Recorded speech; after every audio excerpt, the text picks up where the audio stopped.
All right, good morning, guys. Been a couple years since I did a video on the Honda here, and I just kind of want to do a little bit of a update on it, how things are going, how it's running, and then give you some pointers on the maintenance that I do on it and how often we accomplish that. So without further ado here, not sure what the mileage was when I did the first video, but we're going strong now. Let's see if it'll focus here. Going strong now at 212, 138. So like I said, it's going really well. I want to say it was like maybe 170-ish before a couple years ago when I did the other video. So it's done really well. Obviously, I maintain it as well as anything I have. I got a lot of vehicles here, so like I say, it looks pretty decent. I keep it as clean as possible. Put a new battery in it once every 2 years and call it good. Getting close to having to do the timing belt again. It's I want to say we got to do it about 240. It says 239, so we're getting there on that. But like I said, I drive the hell out of it, and it goes really well. I enjoy driving it. Never give me a lick of trouble. This is what I use in the oil, 520 GTX. I've never had a problem with Castrol in any of my cars. I do that every 4,000 miles. And this is what these cars are known for having problems with, is the transmission. So I always use this Honda genuine transmission fluid here. And I was changing it every 10,000 miles. These transmissions do not have a filter on them. So what I'm doing as the car gets older and older and more miles get put on it, I'm lowering the time in which I change it. So I'm going to change it every 8,000 miles now. Let's see here. You can see down there the transmission dipsticks down there. Like I said, there's no filter, so on the left side of the transmission here, pretty much we're exactly under where we're at right here. There's just a little drain plug. You drain it out. It's about 3 quarts or so fluid each time. Obviously, there's a whole bunch of fluid still in the transmission cooler you can't get to. But I've done that once every 10,000 miles since I've had the car. Sometimes I think I started doing it at 12,000 miles, but like I said, I've gotten shorter and shorter intervals just because I don't want to have a failure that's due to a fluid failure. So, and this stuff's relatively cheap.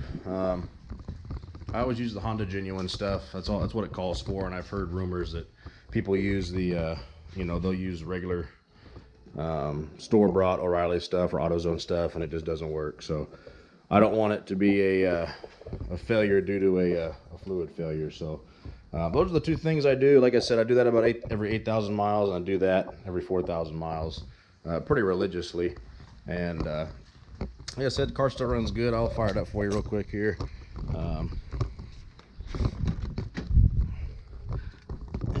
Like I said, it's a nice little old car. I've haven't had a problem with it. We had to put new AC compressor in it last year. It died finally, so it's got a new AC compressor. And like I said, it runs like a top.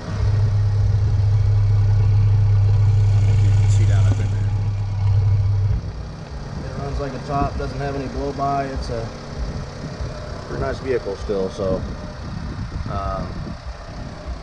about as bare bones as it comes. But I've taken it up to Flagstaff, Kingman. Where I'm sitting down here about 1,500 feet, and Flagstaff's at 7,000. And obviously it has to run up there in overdrive, climbing up some of those mountains, but it does a hell of a job doing it. So but like I said, it still purrs like a kitten after, I want to say I've driven it a little over 50,000 miles since I got it. A little less than 3 years ago. So it's still running strong, guys. Like I said, just wanted to give you a little bit of an update. With the oil change, I put about half a quart of this Lucas in there each time, and I've ran Lucas forever and ever. Only thing I don't run it in is the Harley here, because it takes 2050 AMS oil, and that's plenty heavy. But I run it in the Camaro, I run it in the truck. My dad runs in his car. It's never been an issue for us, so I'll continue to swear by it. Never had an issue. So like I said, interior of the car's still holding up good. No real issue there. Let me show you the back here.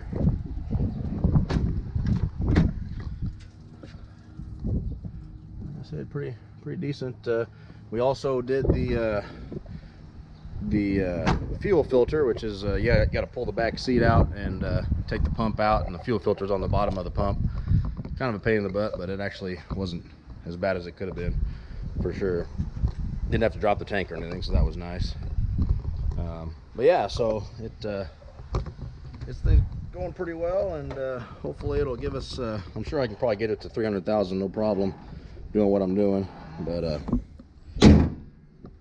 yeah, guys, so there's the old Honda. Tires are still good on it. I want to say there's probably about 40,000 miles on those already. Just keep rotating them like I should and call it good. I did have a little bit of an issue backing out of, I want to say it was Popeyes last year, but no problem. Kind of gives a little bit of character there. Then of course, I told you the car was totaled at one time before I got it, and they repainted this whole area here, and it's starting to look like shit now, but I really don't care that much. It's not a big deal.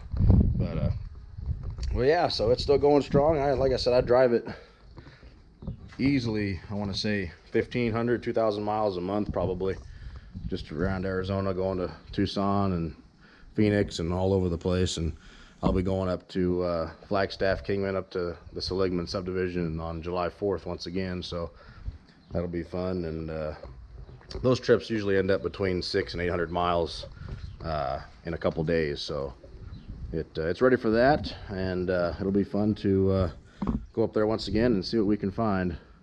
But once again, guys, with this channel, let me know if you guys want to see more videos with cars and engines or motorcycles. And obviously I've kind of gained some more stuff in my collection here